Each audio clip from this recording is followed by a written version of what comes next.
A statement like that is misleading to the court. Well, I don't know. Unintentionally. Chief Prosecutor Shane Drumgold knowingly lied to the Supreme Court, engaged in serious malpractice and grossly unethical conduct, the Sofronoff Inquiry has found. In findings that can potentially end his career as the ACT Director of Public Prosecutions and may lead to a criminal prosecution against him for perverting the course of justice, Inquiry Head Walter Sofronoff, KC, ruled that every one of the allegations made by Mr. Drumgold that sparked the inquiry was baseless. In the report obtained by The Australian, Sofronoff found that Drumgold had lost objectivity during the prosecution of Bruce Lehrmann for the alleged rape of Brittany Higgins, and did not act with fairness and detachment as he was required by his role. In addition, the inquiry found Drumgold preyed on a junior lawyer's inexperience, betrayed that junior lawyer who trusted him, and treated criminal litigation as a poker game in which a prosecutor can hide the cards.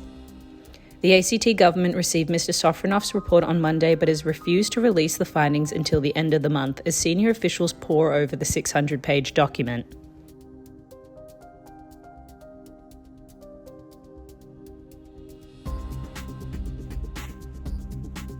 We should recall that this inquiry that began on Monday morning in the ACT was instigated, at least in part, by the Director of Public Prosecutions, Shane Drumgold's letter last November to the Chief Police Officer, Neil Gagan, requesting support for an inquiry. And in that letter, Mr. Drumgold made very serious allegations against the conduct of the police. This week, it has been very much about the conduct of Shane Drumgold.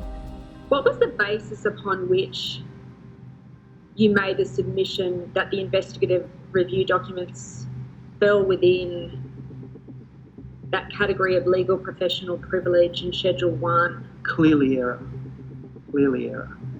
I think I've conceded that several times now. The question for Counsel Assisting Erin Longbottom, KC, is whether at any point during the investigation of the rape allegation by Brittany Higgins against Bruce Lehrmann, at any point during the trial and the proceedings before the trial and after the trial, the Director of Public Prosecutions lost objectivity, and whether, in losing objectivity, he breached any of his duties.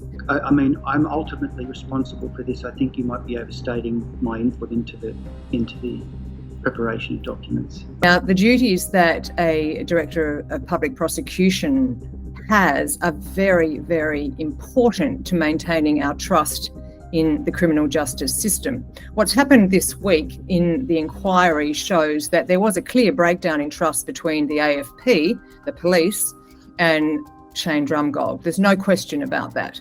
That has been in the media for many, many months.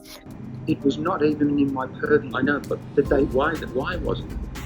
Well, because I was looking at a brief for a particular purpose. I'm talking about the prosecution brief delivered to you after the charges had been laid. Right. Again, I had not perused it in that degree of detail. In hindsight, it's probably not ideal. I'm accepting that I should not have read the counselling notes. No, but you had. But there is a bigger question of trust here. It is the trust that a defendant needs to have, any individual defendant has, that the criminal justice system will deliver a fair trial.